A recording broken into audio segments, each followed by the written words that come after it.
2026 বিধানসভা নির্বাচনে তৃণমূলের ভরাডুবির পর পশ্চিমবঙ্গের রাজনীতিতে তৈরি হয়েছে নাটকীয় পরিস্থিতি। নির্বাচনে বিজেপি নিরঙ্কুশ সংখ্যাগরিষ্ঠতা পেলেও মুখ্যমন্ত্রী পদ থেকে সরে দাঁড়াতে অস্বীকৃতি জানিয়েছেন তৃণমূল নেত্রী মমতা বন্দ্যোপাধ্যায়। এতে রাজ্য জুড়ে দেখা দিয়েছে সাংবিধানিক অনিশ্চয়তা। নির্বাচন কমিশনের চূড়ান্ত ফল অনুযায়ী 294 আসনের মধ্যে বিজেপি জয় পেয়েছে 207টিতে। অন্যদিকে তৃণমূল কংগ্রেস নেমে এসেছে 80 আসনে। সবচেয়ে বড় ধাক্কা এসেছে ভবানীপুর, যেখানে মমতা বন্দ্যোপাধ্যায় পরাজিত হয়েছেন বিজেপি প্রার্থী শুভেন্দু অধিকারীর কাছে।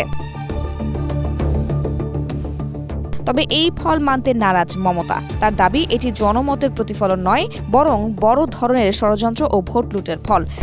স্ট্রবেরি সুপার ডটেড ও ক্লাসিক ভ্যারিয়েন্ট, সেন্সেশন, জাগুক শিহরণ।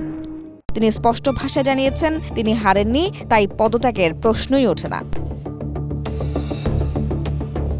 অন্যদিকে ঐতিহাসিক জয়ের পর সরকার গঠনের প্রস্তুতি শুরু করেছে বিজেপি। রাজ্য বিজেপি সভাপতি শ্রমিক ভট্টাচার্য জানিয়েছেন, আগামী 9 মে রবীন্দ্র জয়ন্তীতে পশ্চিমবঙ্গে প্রথম বিজেপি সরকার শপথ নিতে পারে।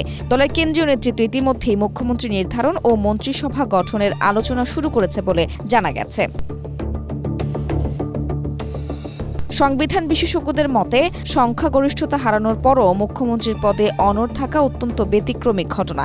বর্তমান বিধানসভার মেয়াদ শেষ হলে মন্ত্রিসভার আইনি বৈধতা নিয়েও প্রশ্ন উঠতে পারে। সেক্ষেত্রে রাজ্যপাল বিশেষ ক্ষমতা প্রয়োগ করে বর্তমান সরকারকে অপসারণ এবং বৃহত্তম দলকে সরকার গঠনের আমন্ত্রণ জানাতে পারেন বলে মত বিশেষজ্ঞদের।